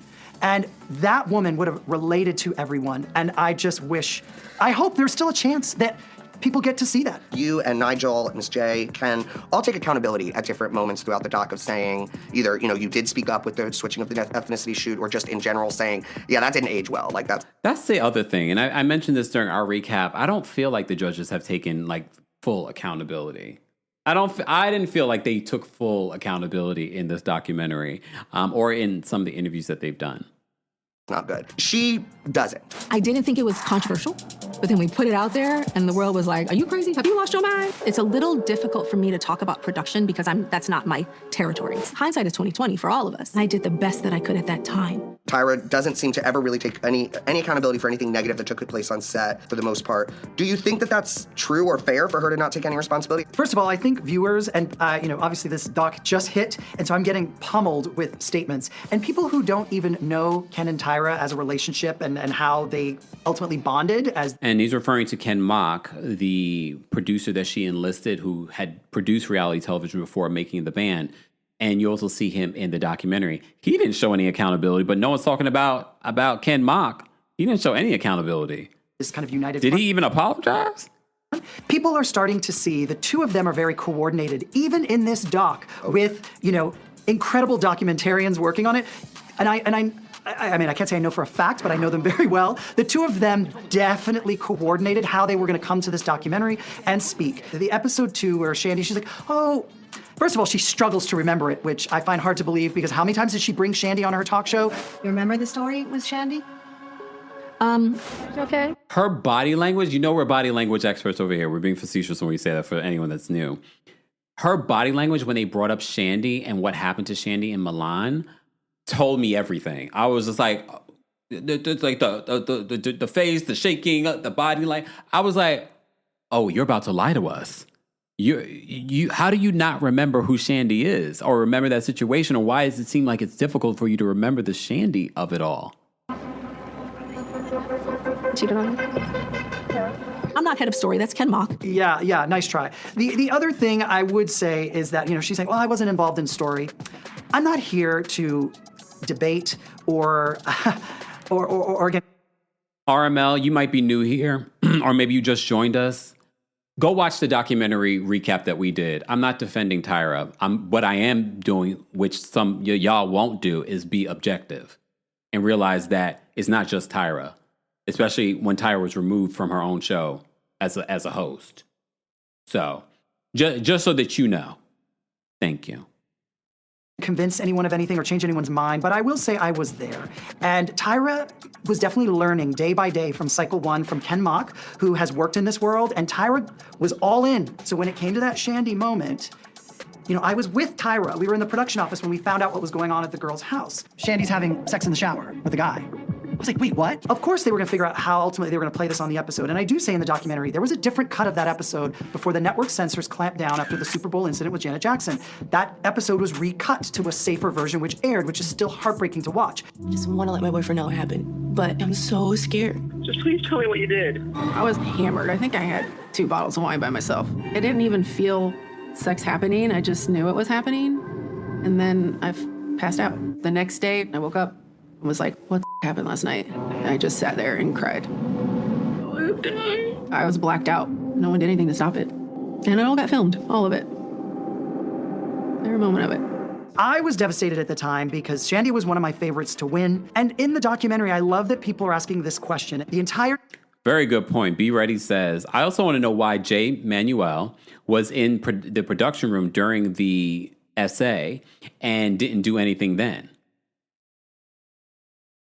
Documentary doesn't end. It actually opens up a dialogue to many other questions. Shandy says, someone said, hey, how do you feel about the guys coming over? Well, who's someone? Working on that show for 18 cycles, the girls could not dictate the next 5 minutes of their lives. So I can tell you... I figured it was someone, when they mentioned that in the documentary about those guys that were their moped riders, the models, I figured it was a producer that decided, oh, we're going to bring the guys back and you guys can have a moment. I figured it was production. I don't know if there was a particular person in production. I don't know if it was Tyra, but... The someone was. I know who it was, but ultimately it was a producer who said that. So I leave it at that. I considered myself like besties with Tyra. I feel like she knew... I'd do anything for her, and I mean, I revered her. It becomes like a relationship. Tyra was not just in charge of this show and in a sense your boss. You guys were best friends. You guys were bosom buddies. You had sleepovers. You were hanging out in each other's apartments, going over things. So that gets very complicated when your friend is now suddenly your boss. Even before Top Model started, people were always concerned when they saw that level of closeness that Tyra and I had. And a few people tried to warn me and say, look, I know, and to the world she's saying you guys are besties, but just watch yourself. And I early on realized there's a bit of a strange power dynamic here, and I want to honor her as a really close friend, but I don't want to expect too much. And so I lowered my expectations, but wanted to do everything for her. And so the relationship worked in an imbalance for a long time until it stopped working. Let's talk about you attempting to leave the show. You sent a very well thought out email, and then you basically changed your mind because you expressed fears of being blacklisted within the industry a bit. I recognized that my role was starting to have limitations. If you really look for it, you can see it on my face. I tortured myself over the decision. It did not come lightly. I knew I was going to exit the show after cycle 8, but I went through the whole cycle. I did my job. Tyra was so happy with everything, and I wanted to leave on a high note. And Tyra and I had made this pact. Let's never talk through our people. Lawyers, agents, what have you, always come to me. She was traveling, and I couldn't get her on the phone, so I did send her an email. Because that was the element, because a lot of people were wondering, like, why would you email your friend? So he says that he couldn't get her on the phone at that particular time. After we had wrapped Cycle 8, expressing my extreme gratitude for this show, this opportunity, I was now working on other networks, and I wanted to kind of grow myself. And someone who used to respond immediately or call me all the time just went silent for 3 days. And the response email I got was 3 words. It just said, I am disappointed. That's it. Never heard from her again. They did You also remember during the documentary, the time that they bring up Jay Manuel to Tyra, she's just like, yeah, I don't want to talk about that. I need to call him. He reveals that she has not called him. And mind you, this documentary was done over a year ago. Screen test several people to take my role. Then I was in St. Lucia 2.5 weeks out of them starting production when I got this urgent call to basically call my attorney. And he said, look, business affairs from the parent network said, we would love it if you could, as a favor, come back and do 1 cycle for us. Now, remember the parent network but headed up by Les Moonves. Google schmoogle that. What's not clear in the documentary is I thought, you know what, I probably should do this, but the problem was I had already committed to another project. I'm supposed to start shooting something else. So my lawyer told them that. They thought I was bluffing. So their business affairs came back, and that's when they said, look, we would probably say it would be hard-pressed for us that you would end up working on any of our channels. And we all can look up who the parent network was. And that struck the CBS. Fear of God in me because I was in my 30s. And look, people have said other things about Les Moonves and how he wielded his power. My career trajectory was up. And I thought getting blacklisted at that time, again, that word wasn't used, but they basically said it, was death. So I went back out of fear from Cycle 9, and I thought I could get through it. But when I showed up and realized I was gonna sit next to Tyra, who would not say a word to me, and she would turn her back to me unless the cameras were on. And the first time they turned the cameras on, I didn't even know what to do. Now, you stayed until Cycle 18. Why continue to do an additional 9 seasons? The answer really is this. I had already felt the ramifications of saying no. I honestly went back, out of fear of what would happen to me. I really did. And ultimately, today, if I was asked, I would probably not go back because I realized you can't fix misalignment and you can't cure relationships with that level of fallout. I was so naive in thinking I could. So I thought if I go back, I'll fix everything. Tyra will be happy with me. And it was the people pleaser in me then. And then after Cycle 18 happens, they decide. You guys have to also remember to give grace. We try to give grace to everybody. He was also very young. We're talking about 20 years ago. Jay Manuel how old is Jay now? In his 40s? He was super young too in this industry. Gay, a black man in this industry. So tried to fire you, Miss J, and Nigel in one fell swoop with no, as far as it seems, any kind of heads up whatsoever that was happening. How did that impact you? Honestly, it was somewhat of a relief. I was so glad to be going. Well, I want to clarify this from the doc. Oh, the head of the network asked for you to go. I know the people that were in the room, and I can say this without a shadow of a doubt. He did not say, get rid of A, B, and C. He wanted a reduction in budget. We were the— Oh, hold on, wait a minute.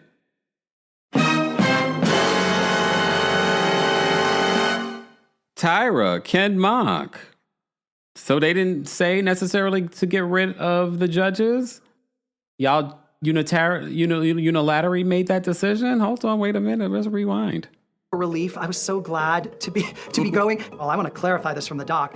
Oh, the head of the network asked for you to go. I know the people that were in the room, and I can say this without a shadow of a doubt. He did not say, get rid of A, B, and C. He wanted a reduction in budget. We were the fat on the budget. We were the next highest paid to Tyra.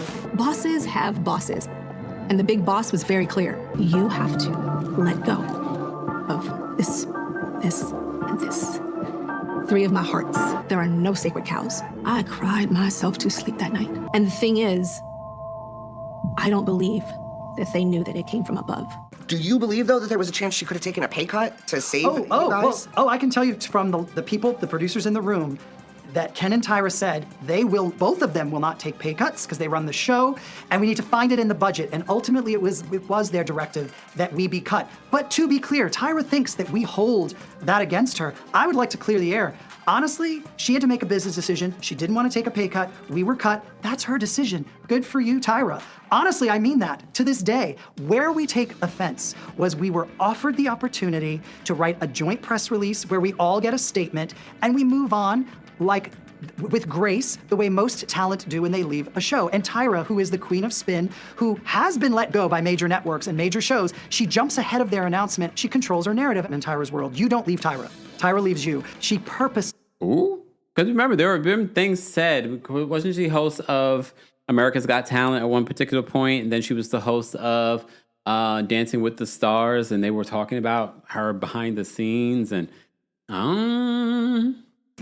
branded us, fired talent, the ratings are down. The 3 stars of America's Next Top Model were all just fired by Tyra Banks. Oh my God. There was a leak to Page 6 that said the 3 of us were fired. That was probably the lowest point for me. She knew we would wear that. And I think on some level, she was willing to let us, throw us under the bus to be branded that so she could lift her show up. And so Jay Manuel in this interview with Entertainment Tonight is now saying in this interview, he wasn't able to say it in the documentary, that who they believe leaked this information about them being let go from America's Next Top Model, the judges, Nigel, Miss J, Mr. J, was Tyra.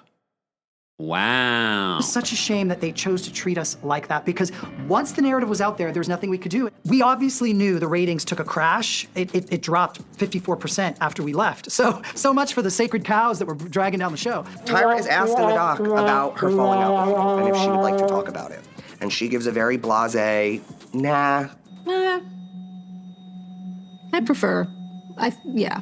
Her reaction, it made me chuckle. It made me chuckle because she has made a pointed effort to not speak about me in the press. I know for a fact in major network interviews, she goes in with a list of questions, and I am on that she refuses to talk about me or my novel that I wrote a few years ago. And who's spilling this tea to you, Jay Manuel? So that's her prerogative. But what's very telling about her reaction is it's the first time I saw her in the doc respond without this prepared answer. We got to see a bit of a break in the personality, Tyra. And, she politely, but you can tell she's annoyed with the director, she politely said, no, I don't want to do that here. I should call Jay. I don't want to do this here. Yeah, but he's a special man. Everyone under the sun has asked me if this phone call has happened. We shot this a year ago. My phone number's the same. She knows it. I have not gotten a phone call, but I don't think I will get that phone call, to be honest with you. And I'm not expecting it. I have done so much work in healing. I have found this space ultimately where I am okay with being me today and moving forward. And if I never spoke with Tyra again in this lifetime, I'm okay with that. I'm really okay with it. I don't need it. I know people want me to say I miss the friendship. Ultimately, there was a divide, and we were moving in separate places. I don't think we'll ever speak again, to be honest with you. but my life is better because of her, and that's what I hold on to. He was such a visionary, one of the most talented creatives I've ever worked with. I accept it all, the good, the bad, the ugly, everything. This is part of my journey of who I am sitting here today. So I accept it all. I don't regret any of it. And I'm honestly here because of Tyra, and I will forever stand by that. Okay. At least he gives the credit. Okay. All right, guys. Keep liking the video if you haven't already. We're almost at 900 likes. Way of Key, thank you so much for the super chat and for being a member. Way of Key says, Tyra, stand behind me real quick. Hold on, let me bring out the dragon. Hold on. Okay. Way of Key says, Tyra, stand behind me real quick because because they're wearing you out. If y'all had issues in 2005, y'all should have had an issue in 2005. They weren't complaining when they were cashing them checks. Well, damn. Get behind me. Well, okay. I do feel like the judges are kind of getting away with not taking their own accountability. If we're talking about accountability in this documentary, I definitely feel like they don't take any accountability. And they said some things that were shown in the documentary that were pretty cruel and disgusting as well. Janice Dixon as well tried to come out recently and talk about the documentary and say basically, it was horrendous how they treated those girls. I'm paraphrasing. And they played in the documentary some of the disgusting things that she said countless times about the women that were in this competition that probably are still scarred by the things that she said. But anyway, I've digressed. Anyway, I'm going to get out of here, but I appreciate you all being here for our Friday Live. I will be posting the timestamps a little bit later on, if either today or tomorrow. Either way, you can skip around. We talked about a bunch of different things from the Valley Persian style, the Traitors. We talked about Real Housewives of Beverly Hills, and we covered a few different hot topics, including Tyra Banks is still a hot topic this week. Hopefully, we'll be talking about something completely different next week. Thank you all for the super chats, the Venmos, the Cash Apps. We appreciate it. Thank you for all of the likes. Thank you to our King's Guards. Thank you to our channel members. We appreciate your monthly support. Become a member today at TeamKempire.com/join. And don't forget the Kempire After Dark live show. I can't even speak. The Kempire After Dark live show is coming to New York City in just 3 weeks, literally 3 weeks from today. We'll be at the Green Room 42. If you're in the New York City tri-state area, we'll be in New York. Come see us in person. There are meet and greet tickets available. There are also live stream tickets available. So if you would like to be a part of the show and you can't make it to New York and you want to be able to watch the show a week after the show, here's your opportunity, okay? Ticket information on the Kempire After Dark live show will be available in the description. All right? I appreciate you all being here. I hope you guys have a great rest of your day. Stay safe, stay healthy. Go have a good time. I'm gonna go get myself together and go, ooh. No, I'm gonna be inside. But at least I won't be inside my house. All right. Joyce says, I can't wait to see the E interview. Yeah, there's going to be an E documentary on America's Next Top Model too. So stay tuned for all of that, guys. I will see you all in the next one. Bye, y'all. Thanks for tuning in to Kempire here on the Kempire Radio Network. Don't forget to give us 5 stars on Apple Podcasts and on Spotify. And for more information on the podcast, head on over to KempireRadio.com.